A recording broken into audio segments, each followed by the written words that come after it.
All right, it is Toronto 6 game day. They're currently playing. They're losing though. It's 1-0 to the Riveters. Unfortunate, but at least we got some NWHL hockey back. I got it streaming on my phone right here. Remember, you can watch them on Twitch. So we'll be supporting the Six throughout their season. Hopefully, our jerseys get here soon. Anyway, we did an episode yesterday, and we called it Pierre-Luc Dubois, and he's gone.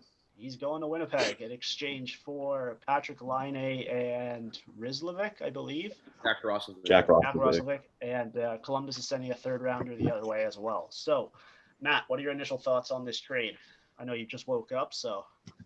Well, yeah, you didn't need to put that out there, but thanks, Josh. Yeah, I think it's a good trade for both teams. I know you hear that a lot, but it's kind of true. Roslovic is obviously the sleeper. I kind of think people are going to get strung up on Laine and Dubois. But when you think about if they both realize their potential, Dubois and Scheifele would probably – I think in a few years you can say Scheifele and Dubois in the same sentence as Matthews, Tavares. You can probably already say in the same sentence as Pettersson and Horvat.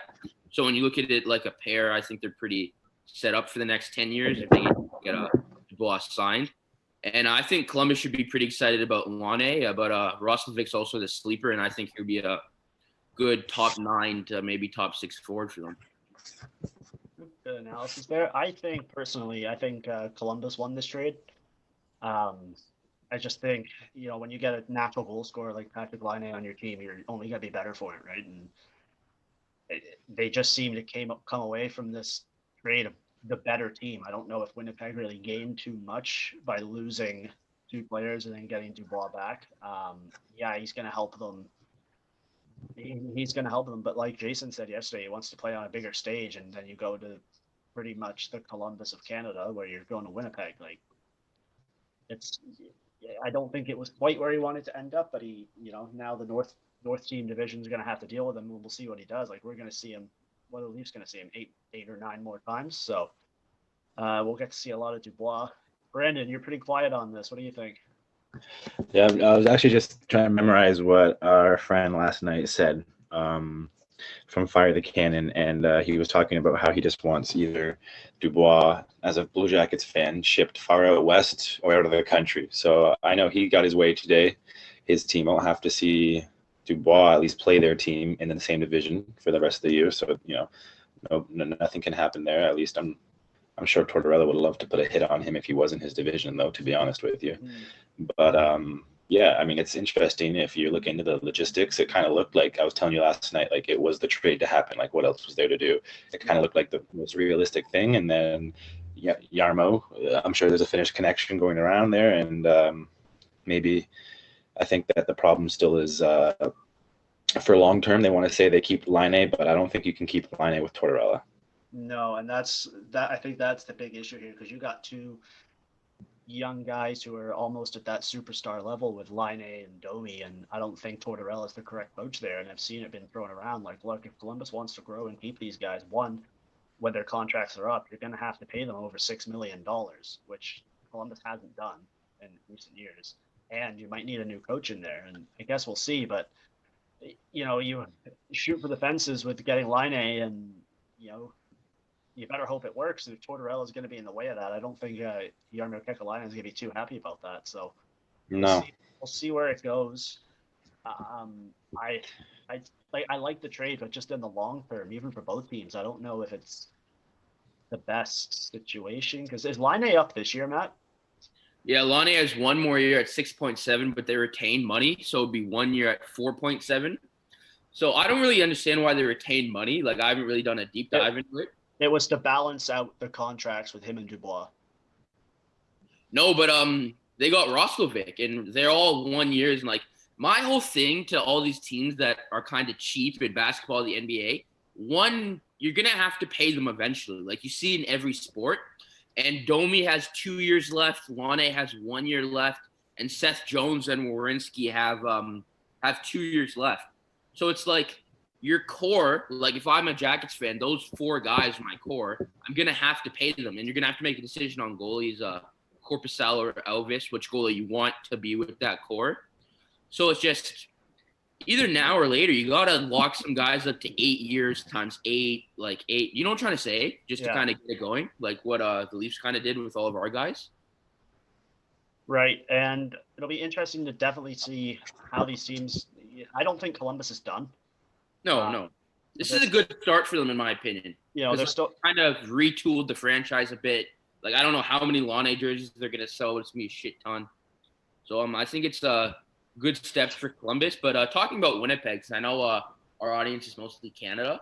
Well, maybe not after the guest we had on last night. He was pretty good. But yeah, I think Dubois and Scheifele down the middle is going to be pretty good for the next 10 years. What do you say? I was wondering the same thing because he wasn't coming from a first line center position. So it's the same thing, right? Like he was looking for the stage and now he's kind of had to take another back seat in a horrible city. Yeah, like remember when we were talking about Harden, we say, yeah, he kind of got what he wanted. He got to Brooklyn. There was not a chance this was in Dubois' top 5. No, and I think a lot of us had it going down south to Anaheim or LA. That's thought I would want to go. Yeah, like, I thought. No offense to Winnipeg, but there's nothing to do there. I remember Kevin Hayes talking about he was there for 5 weeks. He got there at the deadline. I think the only thing he did was go to the movie theaters. Like, come on.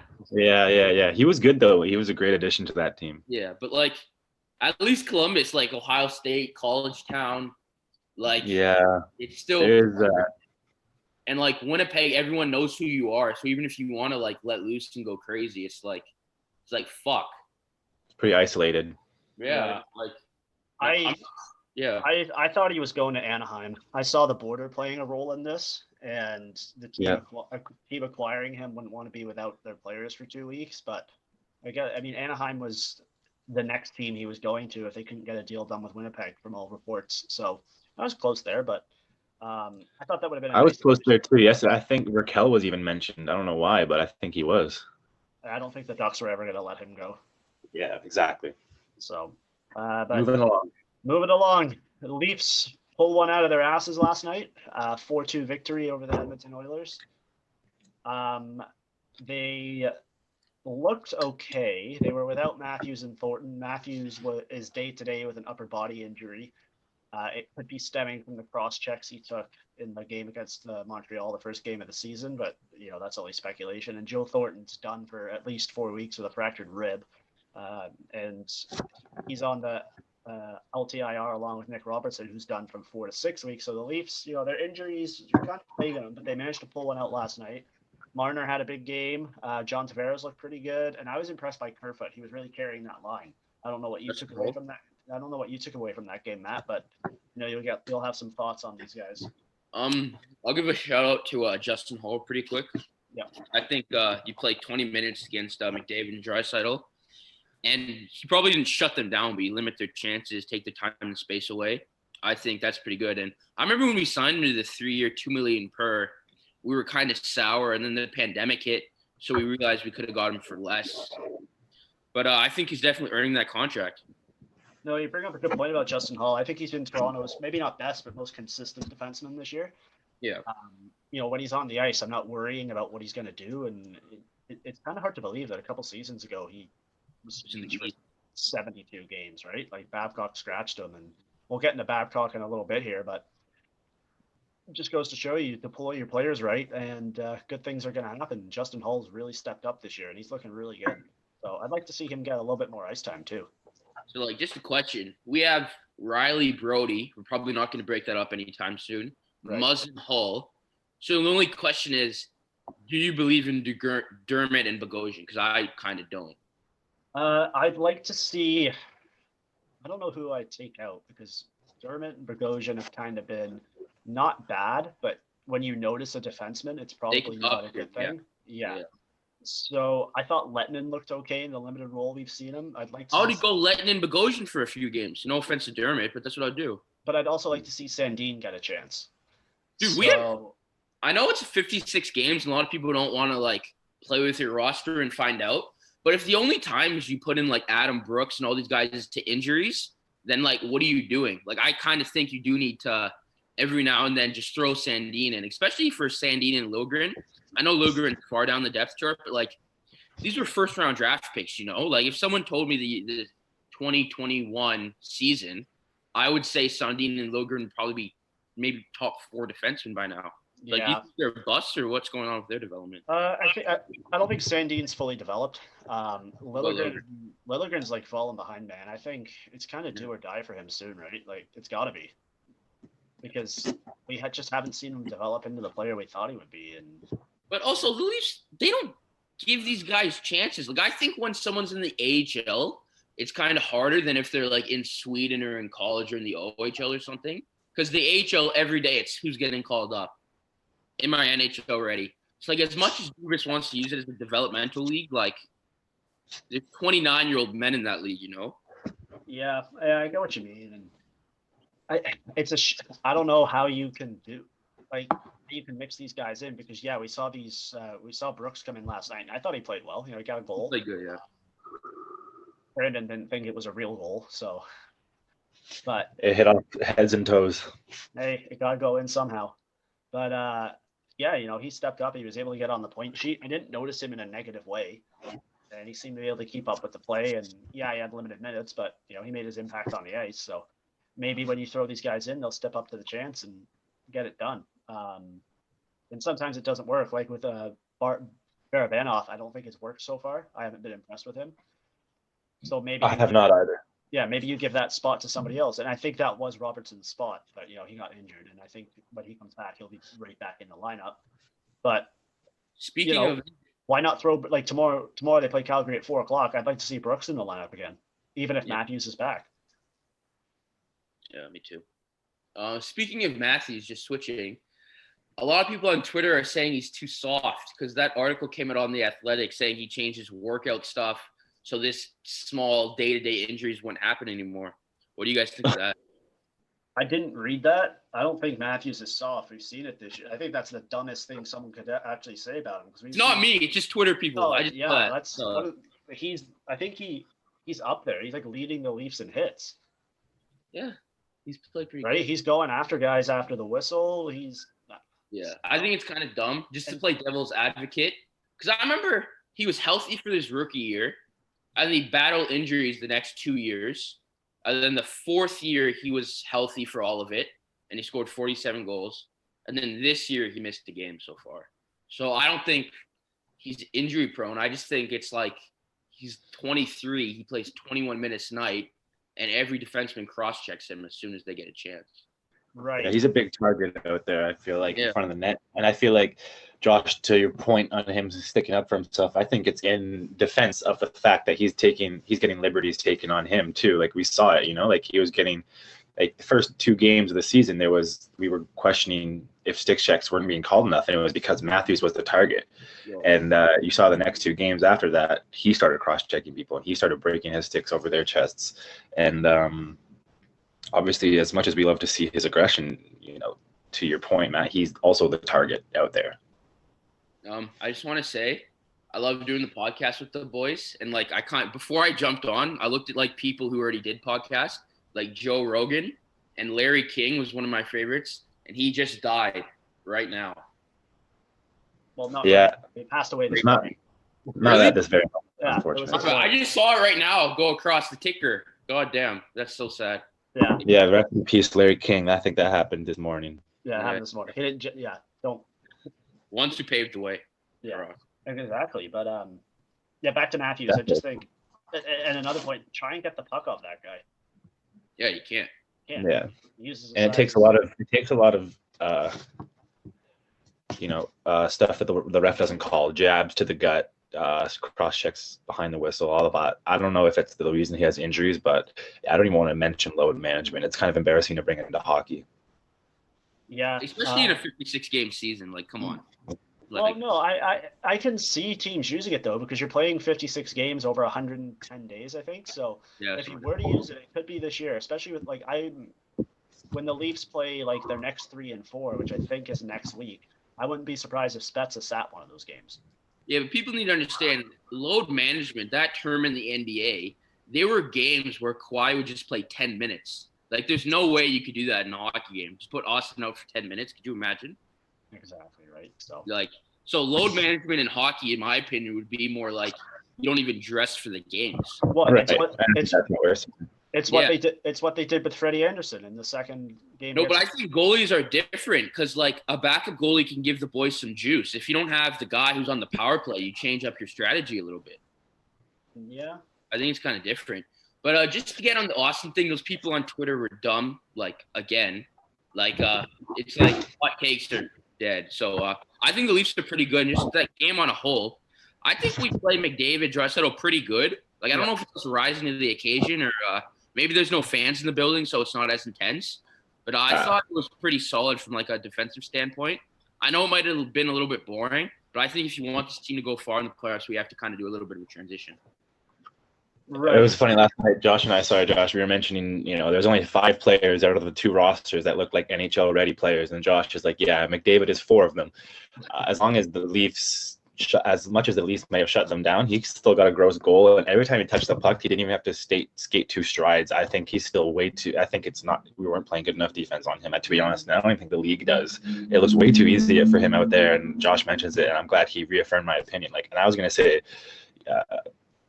Morgan Rielly wasn't even a part of those top 5 players on those 2 rosters. It's funny because with a guy like McDavid, I don't think you're fully stopping him defensively. That's not your strategy. No. Going into that game, your goal with McDavid is to not stop him, but limit him. And the Leafs did a good job of that by pushing him wide and taking away his lanes to the net. Because if he sees a path to the net, he's taking it. We've seen it time and time again. And then you just hope Draisaitl doesn't get the puck. Yeah. I think both of them scored last night. Yeah, they did. So but they limited them to 1 goal, and if they only get 2, that means you only got to get 3, and that's what happened. Well, they got 4 without Matthews, so there you go. Right. Yeah. Just bringing up Morgan Rielly for a second, I kind of feel like our shutdown defensive pair is Muzzin and Hull. Like, do you guys agree with that, or I just Hull out there, 100%. He's still unexperienced getting the puck out of his end properly. Yeah. So in my opinion, like, what do you want the Muzzin and Brody top pair to do? Like, just put them in all situations? Because Brody got knocked off the puck, like, quite a bit. Muzzin hasn't looked himself this year. Yeah, Brody was a left-handed, experienced Zaitsev. Zaitsev played well this year, though. So yeah, so far. I don't know.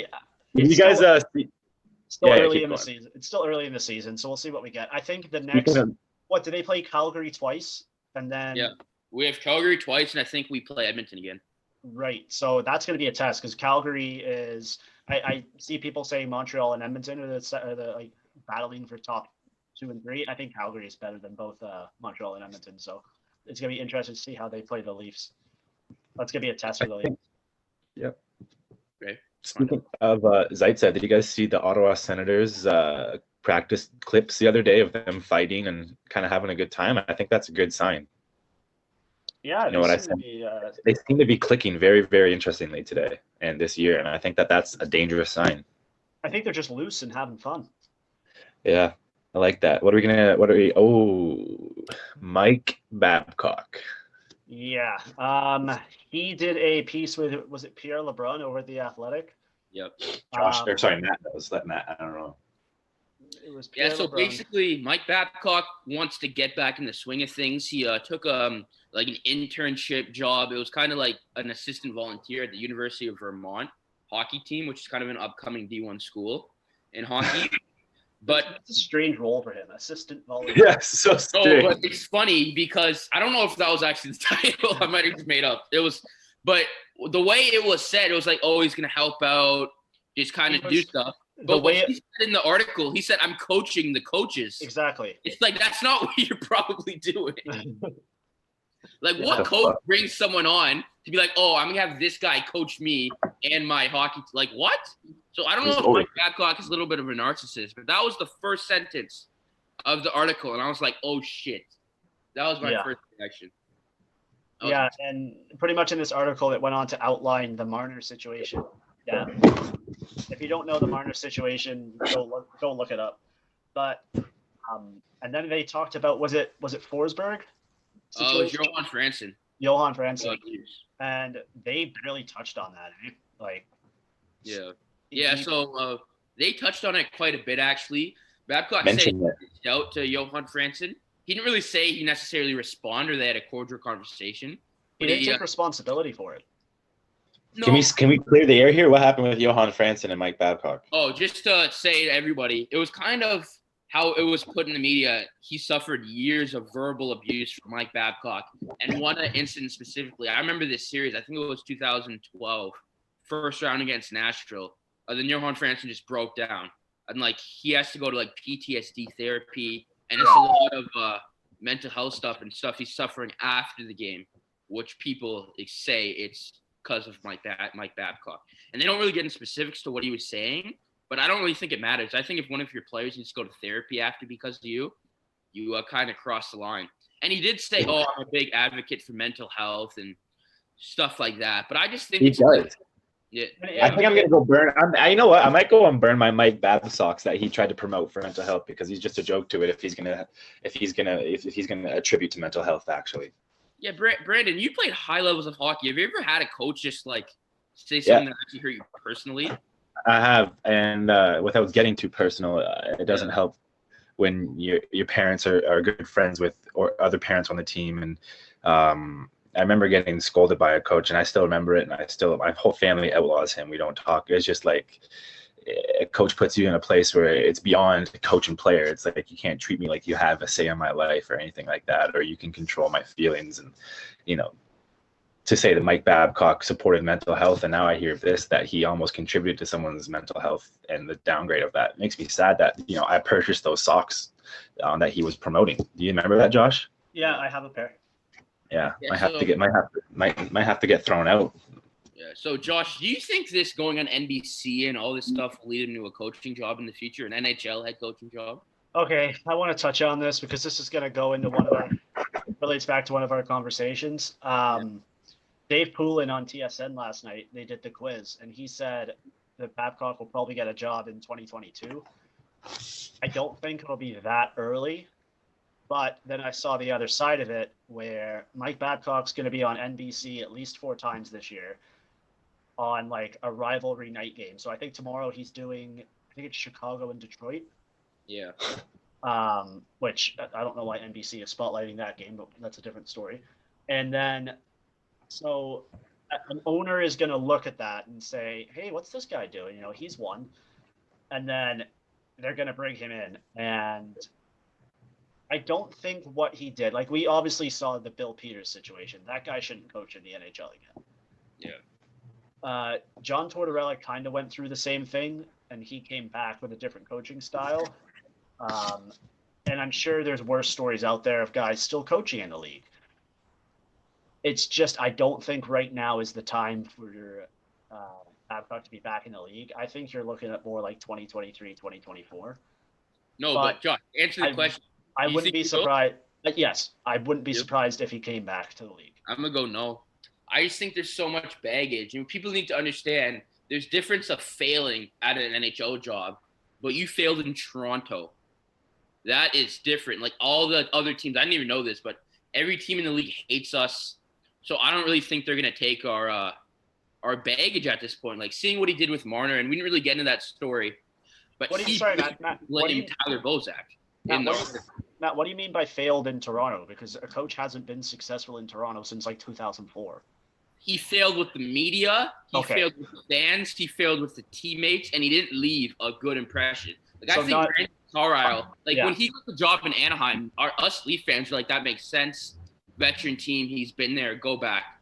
Ron Wilson got to coach the World Juniors, and like if Mike Babcock even wanted to coach Team Canada World Juniors, I don't think they would let him. To tell you the truth. Well, in my head, I think he still thinks he's got the Olympic job. No, I think he put in the article that like he would take it if they offered it to him, but he does expect it will go to Youngblood, and I think he might go to John Cooper at Tampa. Yeah, that makes sense. Something like that, because like there's he has the experience with the Team Canada Cup, the one they play the Spangler Cup. I think John Cooper coached the Spangler Cup team for many years. So John Cooper knows what he's doing, and like I think when you coach like big superstars that have been in Tampa over the years, I don't think Team Canada will be too much of a thing. But what if Mike Babcock sits Connor McDavid down and says, name the top players on our team? Like, you know what I mean? Like, just so unpredictable. And it's different doing it to a 19-year-old Mitch Marner who just broke into the league. But if you're doing this on Team Canada, I don't care what Mike Babcock thinks. Every player on Team Canada is better at hockey than he is at coaching. I know that sounds weird, but you know what I'm trying to say. That Team Canada job, people hype it up and be like, yeah, he won 2 gold medals with that team in 2020. I could have done that. I was just about to say that. They could have put us 3 behind the bench and 1 gold. Yeah, I'll be the head coach. Josh take the forwards. Brandon take the D. Would be good. But like, You also just have to fucking put Crosby out there. Yeah, but like, what do you tell Scott Niedermayer? Like, what is that? Like, what? He made that team. He was the player coach. Yeah. That team, those 2 teams, especially in 2010, they played boring hockey. I know, but like, I just think Team Canada, it's gonna be so much easier because our first 3 centermen are Crosby, McDavid, McKinnon. Like, there's no losing. So I don't understand why you would give that to Babcock and make it controversial when you could just give it to John Cooper or another coach. So just kind of going back to the article, I think Mike Babcock, I don't think he can't see things through other people's shoes. Like, I don't think he can understand what's actually transpiring in front of his eyes. Yeah. Who were your top 3 centers again there? I was literally thinking about that, but I think it's fair. I don't know. I think he said it's fair. No, just I don't know. top of my head, I just said Crosby, McDavid, and McKinnon, not in order. The Canadian centers. Yeah, Crosby, McKinnon, and McDavid. Yeah, Josh, why do you question that? That's pretty accurate. No, I was just naming people. Like, I haven't actually written it down or anything. No, I don't disagree on that. I'm just thinking, like, you still got Bergeron too, and like, there's a lot of centers, right? He's 4th line center. It doesn't matter. That's not the point. No, it doesn't. I'm just saying we won't get into this, but like the options are limitless, right? That's just going to be a team. Yeah, that was my point. Yeah. Before moving on from Mike Babcock, we got to mention that we're huge advocates for mental health ourselves, and that it's important to Let's Talk and keep That's on Thursday this week. And keep it exactly, and keep the stigma. End the stigma, rather. Keep the stigma is not the right phrase. It's end the stigma of mental health. And I don't want my harsh words on Mike Babcock to overlook the fact that I do deeply care about mental health and the fact that you brought the narcissist word into it. I think that's very, and now I'm only thinking about, holy fuck, why'd this guy get promoted? Like, this is fucked up. And this guy kind of did all this shit. I didn't even know about the Johan Franzen shit, and that's not even fair. As a hockey player, you go to play hockey. You don't go to develop demons in your head. Yeah. Right. All right. Well, let's talk some basketball. So I'll get it right to Matt because I know he wanted to talk about it, but holy fuck. Before we talk about the culprits and the losers, we got to mention like Jared Allen and Colin Sexton, some guys up on the rise. The Cleveland Cavaliers 2-0 against the foreseeable champions that we think this year, but we still have some ways to go. What do you see, Matt? I think Colin Sexton's on his way to being a 5-star player. I think they're pretty good. And I just think it's good seeing your young core of him, Allen, and Garland and Kevin Love weren't playing. And to rise to the occasion of those 3 are pretty good. Like, obviously, Kevin Durant didn't play last night. Obviously, they're going to get better. But I don't see them 3 doing what we think they're going to do. Because, like, you have to play defense. And I didn't see them wanting to play defense. I thought a lot of Kyrie's shots were forced. And I don't see them 3 gelling well. Brandon, what do you think? It's hard. I mean, at least KD wasn't playing last night, but I mean, you saw some flashy passes. In terms of defense, I mean, Harden got posterized. It's almost like they're looking for the call outs on the superstars are kind of getting mad at the less superstars for not playing defense, right? So it's kind of like no one's getting. Kendrick Perkins, a guy I follow for a very strong opinion on basketball, says no one's holding anyone accountable on the Nets team. Exactly. And it's crazy because they went from such a high a week ago, and Steve Nash has a lot to deal with. He does, and it's more than basketball too, because he has to deal with personalities that, like, Kyrie sends descriptive messages after every game, and like it's kind of like, okay, you still haven't had KD back. I want to see a full roster game with all 3 again, and maybe a little bit more of a run, but it's early. Obviously, it's early. Yeah, it's early. Josh, what do you think? Is Irving still doing those Instagram lives after every game? He puts out a. Bye, Matt. Is he, Brandon, still putting like the IG stuff? Oh my god, that's hilarious. Matt's mad frozen. they're not live videos. He puts out black screens on his. There he is. Instagram story, yeah. He puts out black screens with just white lettering tech box. It's not his face or live talking. But Matt, what did you say? You blocked out. Yeah, sorry. I couldn't see you guys. I was just saying, yeah, Kyrie always does that, and I don't know. It'd be so annoying if I was his teammate. Like, you don't know. Like, I don't even think it's like I think it's actually what Shaq said. I think he just really wants to be. Just give that a shout out. He bought George Floyd's family a house. I think he did a scholarship program to get like kids that are less fortunate in his school. He's done a lot of great work, and I don't want to overshadow that. But the thing he needs to remember is he can do all that because he makes basketball money. And you see a guy like LeBron James who kind of packages it together. So, like, I think LeBron, before the game, he comes early just so he can talk to the media about other stuff. So I think Kyrie needs to more use his platform than ignore his platform for that work. And I don't know how I got into that, but I just wanted to – because I feel like we all, like, kind of trash him a lot. But, like, he does do good things, does have good intentions. So just want to put that out there before we talk. Yeah, no, 100%, and that's perfect too. I want to say you can't put a guy down if you don't even mention the great things he's done. And Kyrie has done amazing things off the court, but it's important to note that he did. Okay, not that he did get it all. I mean, once you get your first contract and your second contract, these guys, the smart ones with good agents, invest it and they make money for down the road. So he's got to be smart with his money, but that comes from playing the game, right? So you can't. I think for you to say ignore his platform, that's right. He's kind of using his name, his Kyrie Irving Instagram persona, instead of his basketball jersey name, Kyrie 11, and he's not really playing hoops as hard anymore. Yeah. Right. That's three big personalities on that team, so maybe they just need some time to get used to and adjust to each other before, they get rolling. Further, yeah. It's definitely interesting. What other basketball news we got, boys? You're more hooked into the league than I am. The Raptors finally won. Yeah, the Raptors are getting there. I just wanted to talk about LeBron James because he actually beat Giannis a few nights ago. It seems like a while ago, but I don't think we've talked about basketball since. No. And right now, I don't think anybody can beat the Lakers, to be honest with you. No, that's a good thing to say, especially because you see the downfall of the Nets, right? And you almost see that you don't even mention them in the comparison to the Lakers right now. The Clippers have been playing inspiring basketball too. They're on a hot streak. I think that they're getting undermined by the fact everyone calls out Paul George's bad games, but we're not giving him enough respect because he's actually having an MVP caliber season. And I'm one of those guys that trashed him early, but he's been steadily one of the most consistent players on that team and top 10 in the league this year. Kawhi is ahead of him, so that can only mean good things. They don't have great depth, unfortunately, right now at center position.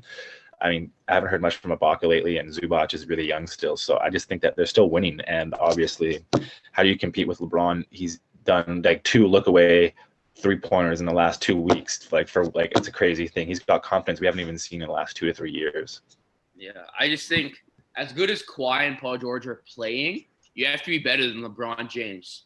And, I don't think we've ever seen a series. And Anthony Davis. Yeah, I don't think we've ever seen a series in LeBron's career where you could say he wasn't the best player. Maybe Kevin Durant in that last Golden State series, but even still, look who Kevin Durant was playing against. I know people try to say that in the San Antonio series and the Mavericks, but I think LeBron's been the best athlete in the last, 20 years maybe? Him and, Ronaldo or something? He's up there. Yeah. Yeah, so I just want to switch back. Yeah, I just want to say hockey because, Josh, I know you're a bigger hockey guy than a basketball guy. But what do you think a hockey player would need to do to have that LeBron James you're coming? Because I saw you, maybe not you compare, but I saw people on Twitter trying to compare McDavid and LeBron. And I was just saying I love McDavid, but let's pump the brakes. LeBron's been to 12 straight finals. Hey, Bren, how many finals did he go to, LeBron, in a row? It was 11. It was something stupid. It's 10. It's 11. 11. I love McDavid, but I don't think any hockey player can ever put a team on the back like that. So, Josh, what do you think about that comparison? I think that's kind of cool. They would have to take their team to at least the conference finals every year. Yeah, that's insane. Could you imagine, because McDavid's on your team or Lafreniere or Matthews or any superstar, you're guaranteed a conference final. That's insane. I think that's so cool. When you think about that perspective. I don't think there's ever been a hockey player that dominant. Maybe Gretzky, but Gretzky played with 6 other Hall of Famers. I don't. It's also a different type of sport, right? Yeah, hockey players aren't out there for 45 minutes. That's true. You know what I mean? Like LeBron is literally out there the whole game. Like a I hockey think player, a forward like McDavid would max out at 28 minutes in a game.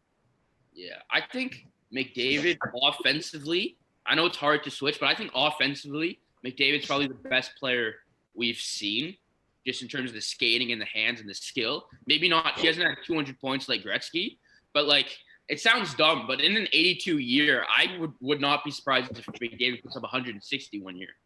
Like, I think he maxed out 120, but McDavid's disgusting. And just switching back to that, what do you think the Oilers' problem is? Because I think they're like 2-4. I'm not sure of the record, but I saw some Oilers fans melting down on Twitter. So just to switch to Edmonton.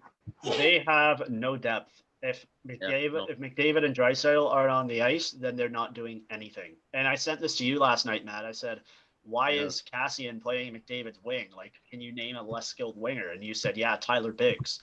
And I'm like, okay, but Tyler Biggs, yeah, that was my reaction. It's like, okay, one, maybe get McDavid some people to play with, and I don't know. They got 33 million coming off the cap in the offseason, so maybe we'll see some change, but they just got no depth outside of McDavid and Draisaitl. They got nothing. Their goalie is a junior B goalie at best, and that might be an insult to junior B goalies. So we'll see, but they just kind of need to pull it together, because you don't got to make a deep run this year. You just got to finish top 4. And it's going to be embarrassing for them if you have the two of the best players in the league and you can't finish top 4 in a 7-team league, essentially. It's like, all right, well, what are we doing here? And then the rumors start to heat up. Like, when does McDavid say, I want out? Like, he's got what? McDavid, after this year, he has one more season and his no move clause kicks in. So I would say after this year, one more year, and then he could literally pick where he wants to go. If a guy like McDavid says, I want to trade.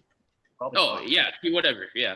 If I was McDavid after next year, I would say trade me to Vegas, Tampa, the Rangers, Toronto. I don't know. Like, I would literally just pick the 5 best, well-managed team. Because some of Edmonton's problem is you have that whole thing with Puljujarvi.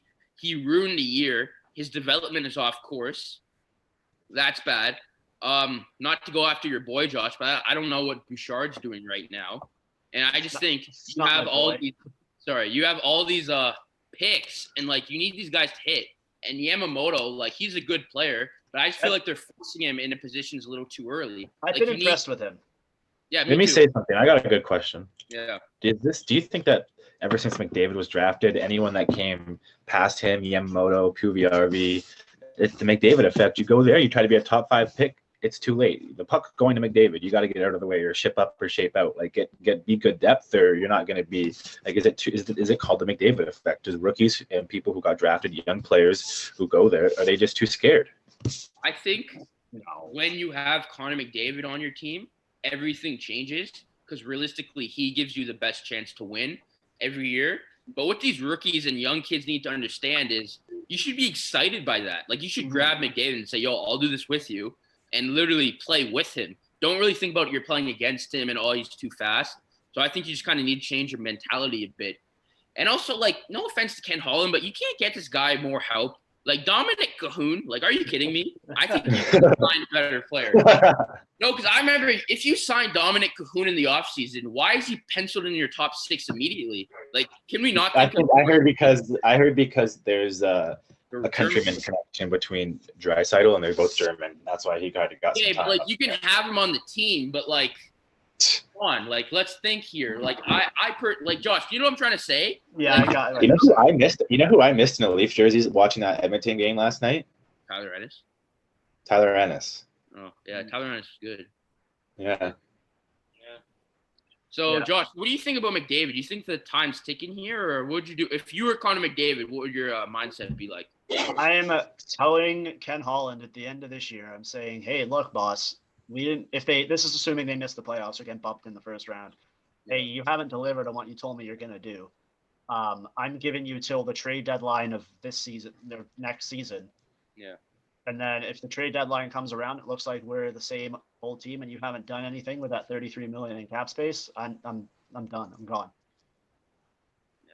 Because and I think it's going to be interesting because, sorry, Josh, but with polarizing athletes around just not even hockey, the world, NBA. You see it, people demanding trades and then just asking out. And maybe it takes a couple dominoes. This trade, Dubois, literally could be a domino effect. You know what I mean? Like just sitting there and simply showing that you don't want to play, go out and quit on the ice, and that shows that okay, we'll get you out of here in 12 hours. Don't you worry. Yeah. We got anything else? Imagine McDavid ever pulling a Dubois. Is that what we're gonna call it now? Pulling a Dubois? No, because Dubois went out there and didn't skate. Like, we didn't actually talk about that last podcast, but did you guys see the shift, like his last shift? He literally opened the show with that. Like, oh, my bad. Whatever. It doesn't matter. My whole point just is I don't see Connor McDavid doing that. So I think McDavid would be a little more respectful. Like, yeah, it would be a cringy announcement on Instagram with like a 3-page being like, I tried so hard, blah, blah, blah, blah. But like, I just think hockey players need to do this more often. Because like, he wouldn't be, sorry, he would, you keep going, but he wouldn't be thanking the strippers like Harden. Right. Yeah. I don't think he would be doing that. Because like, I think he's had the same girlfriend since like the draft, which is kind of. Yeah, right. Yeah. I wouldn't do that. I think that this Dubois and him speaking up for wanting out, it could be something for NHL, but we already know what happens in the NBA. Like in a second, get me out of here, and a deal is being done somehow. Yeah. Right. All right, let's wrap it up. We got tonight the NWHL continue to roll. No Leafs game tonight, but we do have a couple all-Canadian matchups, which is the ones we're going to get this year because they can only play each other. And then we have McGregor versus Poirier. Gosh. The Washington COVID situation. Right. Washington COVID situation. Ovechkin, Samsonov, Kuznetsov, and who's the goalie? Samsonov, and who's the fourth guy? Orlov, Kuznetsov. Orlov and Kuznetsov are all on the COVID situation, COVID protocol watch. Samsonov has tested positive for COVID-19, and the team was fined $100,000 for this. Oh, wait, I also got to talk about something after this. What happened? So we're not wrapping up. What this happened because all the players were hanging out in their hotel room without their masks on, and you can't do that. People forget to mention this. People forget to mention this. It's not like they were just in a hotel room. Samsonov got COVID. Like he tested positive. So I think it's kind of bigger than just you all snuck in the hotel room. And also, I was hearing on the Jeff Merrick podcast with Friedman, 30 Thoughts or whatever. There's a lounge place for the players to actually do that. Yeah. And they didn't do that. So it makes you think, what are you doing? Like, not that they're doing anything bad. Like, we don't know. But, like, you know what I'm trying to say? Remember that Kuznetsov video that came out a couple of years ago? Oh, the cocaine thing. Yeah. Oh. Okay, so allegedly, there's some cocaine users on that team. So I don't want to connect the dots, but they probably – and it was kind of funny that it was all the Russians. Like, I think wife even. It's not funny. It's very coincidental. Yeah, that's all the Russians. And Ovi's wife went off, Josh, in Russian and English. So I just think when there's that level of frustration, and these aren't scrubs, no offense. It's not like 4 players on, like, Arizona. Like, this is a team that might win the cup. It's Ovechkin, a Hall of Famer. So I just think – I don't know if they got to make it. Are you asking me if Ovechkin's a Hall of Famer? Yeah. You just said, is Ovechkin a Hall of Famer? Then continue. No, I said Ovechkin is a Hall of Famer. I said Ovechkin is my bad. Anyways, my point just is, do you think these COVID protocols are a little too much, or what do you think? Because they did get COVID in the end. No, I don't think they're too much. No, I don't think they're too much because you know what? Take a look at Dallas. They just fuck you! You beat me. You beat me to it. First game of the season last night. The Hurricanes are missing 3 games. Like, fuck off, you got to take it seriously. The Dallas looked so horny last night. They looked like they just couldn't wait. They couldn't wait to touch the puck. Every single one of them. Yeah, it was. They made that Predators team look like a Timbits team. Yeah, 110%. But no, I don't think the protocols are there for a reason. You see the same thing in the NBA. Even the NFL has some protocols that players break them. You're put on that COVID list, and I'm sorry, but you're playing a sport you love for a living, and you're being kind of given a privilege here. Follow the protocols. Set a good example, right? Like you are giving a huge privilege right now. Yeah, so I don't feel sorry for them whatsoever. If it happened to the Leafs and it was caught that, I don't know, Matthews, Marner, Riley, Thornton, Thornton or something, whatever like that, we're caught in a room together, I'd be like, yeah, they shouldn't have done that. No, but I think the Leafs would have done a good job at covering it up. Like, I give the Leafs credit. They cover up some No, stuff. not. I think there'd be so many phones. Like people, some random kid on the street would be like, "Holy fuck, Matthews is right beside me right now." Like it'd be out there in a heartbeat. Okay, so here's the question: how did this leak? Who leaked it? Samsonov got COVID, and they did contract tracing, and I assume they caught him on the camera, which is hilarious. All right, that Imagine getting caught on the camera. So That's embarrassing. funny. Oh my And, god! like, yeah, it's kind of funny, but it is a serious situation. I think players in the league have to understand that, like, I know you're a healthy athlete getting COVID, but, like, you might have a daughter, a grandparents, like, so I just think you don't want to get it and spread it, which was kind of, this is more the message. And also, if you're Washington, you can't afford for these players to miss 2 weeks. Like, I think they beat Buffalo last night, but, like, it's only 56 games. Like, they're not canceling any. I don't know, Josh. I just think it's a big slap in the face to the fans because, like, you want to win up. Yeah. It is, for sure. All right, Brandon, what was your thing you wanted to bring up? Yeah. No, it was the touchdown that the Stars scored that they took so long to get their season started, and they had some of the most fans in the stadium last night too. It was loud every time they scored. It was fun to watch. If they can keep that up, who knows what's going to happen with the league? Yeah, that was a weird. I guess they were just ready to play, right? Like, yeah, that was a crazy game. Do you want to mention Dana White cracking down on that one streamer? Yeah, this is funny. Still. This is funny because obviously there's a UFC fight tonight. I'm not going to admit to it, but I know people that watch fights through a stream that they don't know. And people, it's gotten really bad, and I think the UFC's, their sales have been impacted by this. Because Brandon, we were talking about this yesterday. A fight's like $70, and they do a fight almost every week, so people can't afford to pay for all of them. And he says he's found the one guy that streams all the fights, and he's going to tonight. So I don't know. They have his phone tapped and his house trapped. Yeah. Wait, if you're the guy, do you believe this? If you're the guy, are you going for it? Because I think he's going for it this tonight. He's going to say, Matt, it's who's not the just guy? Oh, who's one guy? No. It's not just one guy doing everybody. There's like thousands. No, but Josh, he's threatening one guy. Like, I saw the statement. He said this one guy, because I think the guy tweets him all the time saying, I'm doing this. Oh. It's bigger than this because, Josh, apparently he said he contacted the FBI and, like, they're actually, like, they're going all out for this guy. Wait, so this one guy tweets Dana White, yo, sick fight, I'm pirating it? Yes, and Dana White was responding saying, I know who you are. And also, no offense to the FBI, but someone just stormed the Capitol building 2 weeks ago. There was an inauguration. How do you have time for this Dana White mess? Like, isn't that I know, like, what, like, that shit's taking priority over everything. Like, bro, like, COVID, like, the FBI should not have time for this. Like, I didn't realize the guy was tweeting Dana White. Like, no, the guy mocks him all the time.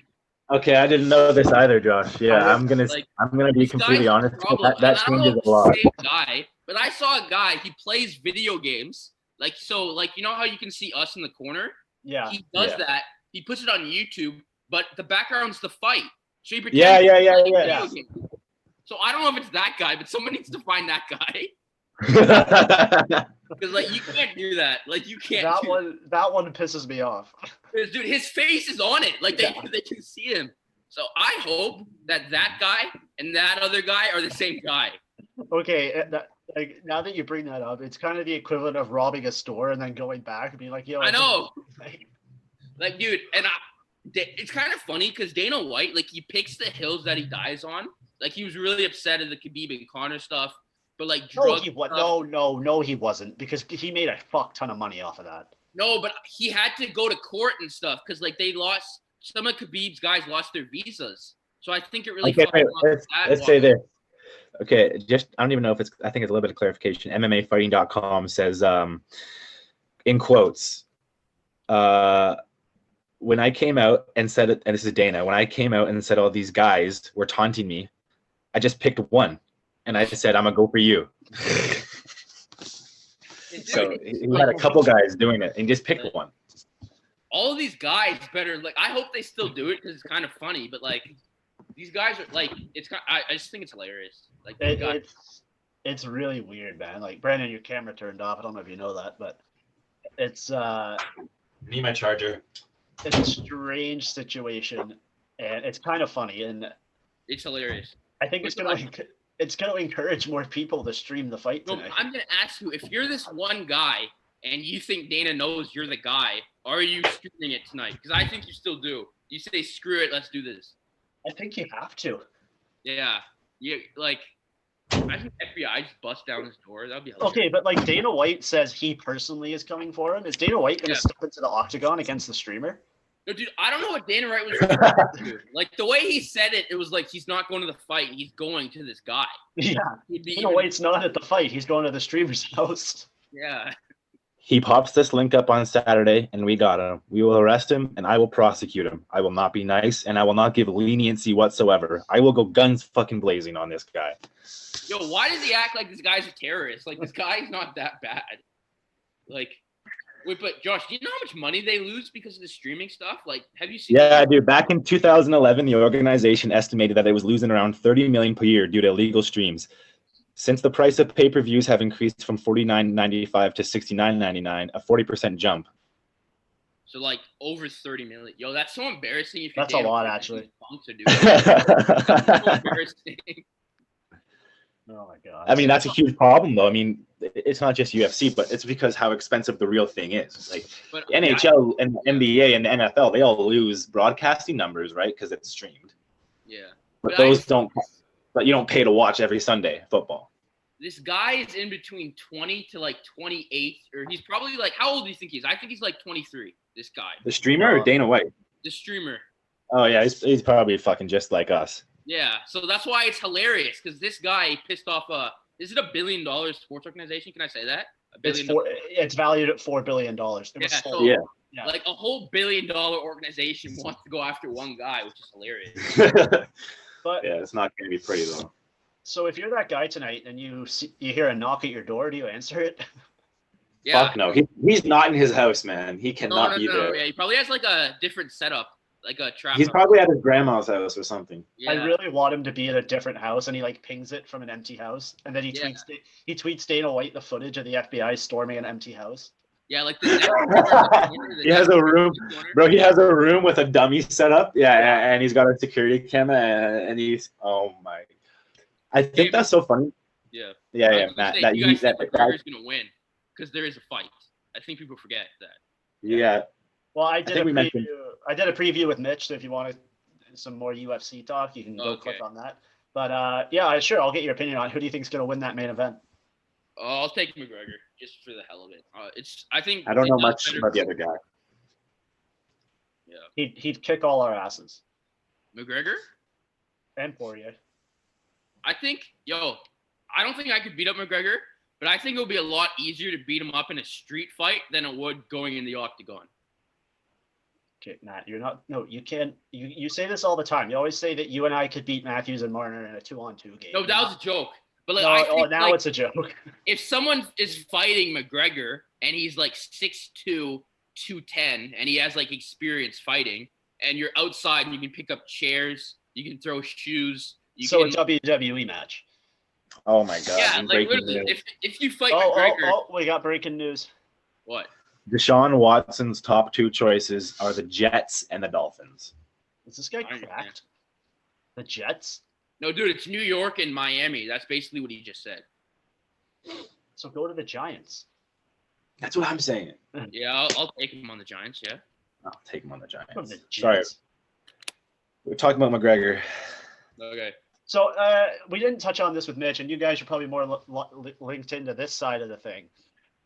There's a prop bet on the website I use that says if McGregor wins, just Jake Paul storm the ring. No, I think Jake Paul is in Miami right now. It's a quick flight.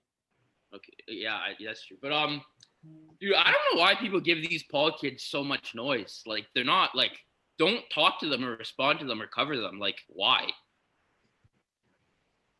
I think the Toronto Six just scored. Sorry, but oh no, it was waved off. And they give him He offered to pay McGregor $50 million cash. to He fight does him. not have $50 million cash. Okay. And then they need to. I lost my train of thought. I'm sorry, what?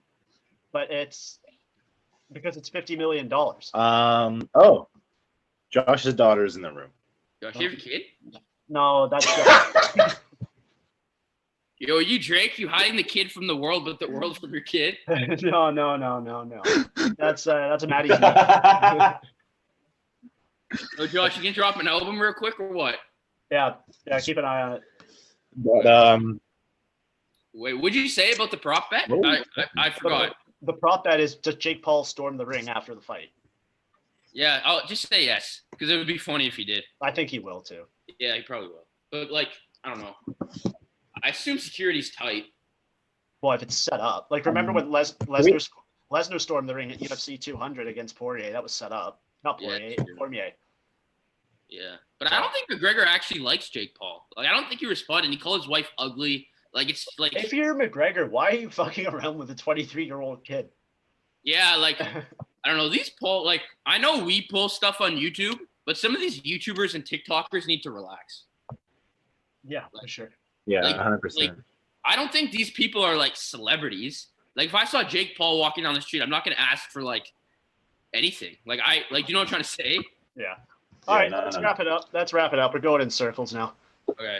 Yeah, we are definitely going in circles here, but I don't want to mention one thing I sent you, Josh. I totally forgot that the 2 and 3 picks were just traded for each other, and Matthews was number 1.